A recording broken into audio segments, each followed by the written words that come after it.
Donc effectivement, ça a été pas mal noté. Souvent, un des aspects qui est sous-évalué, sous-estimé et parfois difficile à mettre en place, c'est la mobilisation, en tout cas les changements de comportement au niveau des utilisateurs sur tout ce qui va concerner, en tout cas concerner les ménages et de réussir à faire rentrer cette brique dans les nouveaux modèles économiques qui se mettent en place filière par filière. Euh, Souvent, les gros inconvénients au niveau de cette brique, finalement, si vous vous souvenez le schéma de Benoît, donc entre le 4 et le 5, au niveau de l'utilisation puis de la fin de vie, souvent c'est que la mise en place de cette étape, elle est très difficile d'atteindre un seuil de massification qui est suffisamment important. Soit à cause du timing, parce que ça va être très long à mettre en place, parce qu'il faut effectivement faire accepter ces changements de comportement, soit au niveau du coût, parce que justement pour aller chercher cette massification, bah, ça va engendrer des coûts, comme on l'a dit, logistiques, etc., qui vont rendre impossible la mise en place du modèle qui pourtant sur le reste de la boucle semble fonctionner.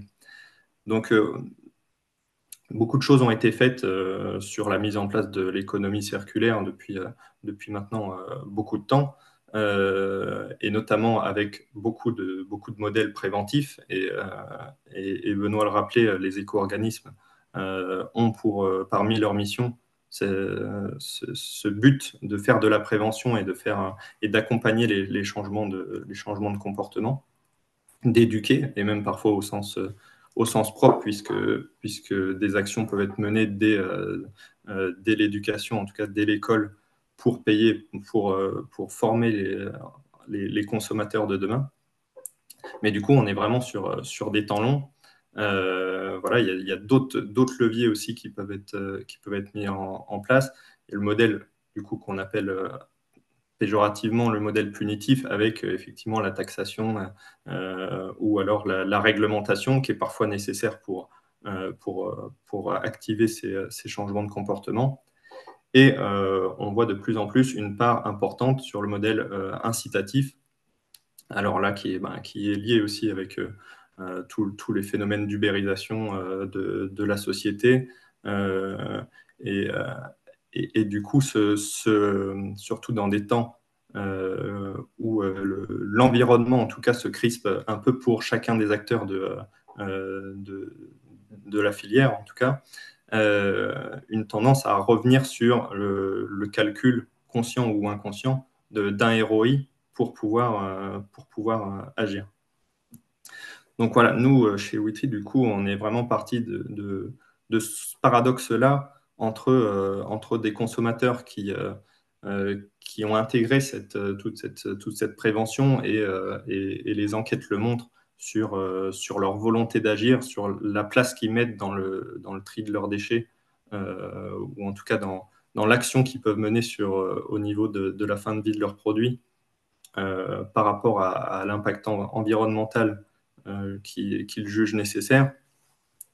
Mais à la fois cette non-action, en tout cas cette stagnation de certains résultats, que ce soit au niveau des collectes, même si, il y a toujours un léger progrès, mais au prix de gros efforts, cette stagnation à la fois dans les modèles qui sont déployés, que ça soit sur la collecte ou que ça soit sur euh, d'autres préoccupations qui viennent finalement s'intercaler en numéro un. Je pense côté consommateur, notamment le pouvoir d'achat, qui finalement prend le dessus sur cette prévention. Et un autre phénomène aussi, au-delà de côté consommateur, l'ubérisation, c'est cette accélération, en tout cas des innovations et des transformations des filières. On voit du coup, on a augmenté le nombre de filières, le nombre de modèles émergents qui parfois prennent, parfois ne prennent pas. Et du coup, cette rapidité au niveau des changements, des fois, elle se heurte à ce temps long qui est nécessaire pour faire de la prévention et qui finit par créer du désengagement chez certains consommateurs qui ont qui commençait à faire le pas dans une direction qui finalement n'aboutit pas. Euh, et à ce moment-là, c'est 2 fois plus dur pour changer. Un exemple ici à Lille qu'on voit où on était une des dernières agglomérations à faire du flux vert mélangé avec le recyclage. Et ce changement, alors que il a été travaillé pendant de longues années auparavant. Cette bascule est difficile à faire, en tout cas du jour au lendemain, pour créer de nouvelles habitudes par-dessus des habitudes. Donc du coup, j'en viens au système WITRI qu'on a voulu mettre en place. C'est un système universel et incitatif qui va permettre à chaque utilisateur de l'application d'être à la fois informé sur où ramener tel produit vers tel acteur pour directement à la source l'envoyer vers la bonne filière, vers la filière que nous, on sélectionne et qu'on estime la plus vertueuse.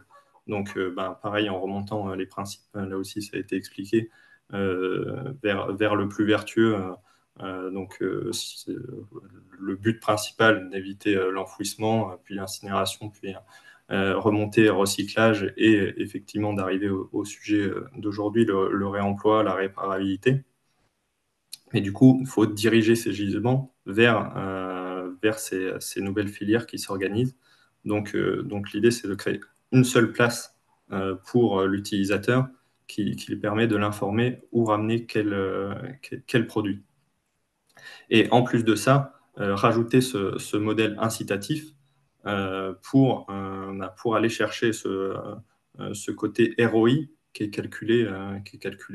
Et en utilisant ce système ludique qu'on voit se développer d'ailleurs au-delà de l'économie circulaire, avec tous ces mouvements de move to earn, je pense à WeWard, ou en tout cas euh, beaucoup d'applications sur le domaine de la santé et du sport, mais qui finalement fonctionnent aussi pour faire passer à l'acte des acteurs qui aujourd'hui sont encore éloignés de ces gestes-là. Et donc, du coup, voilà, ce système universel permet du coup cette flexibilité en fonction de l'évolution et des besoins de chaque filière, de pouvoir soit être plus précis dans le gisement qu'on attend, soit être plus large, soit gérer les quantités et gérer aussi les coûts pour les acteurs qui vont intégrer chaque boucle.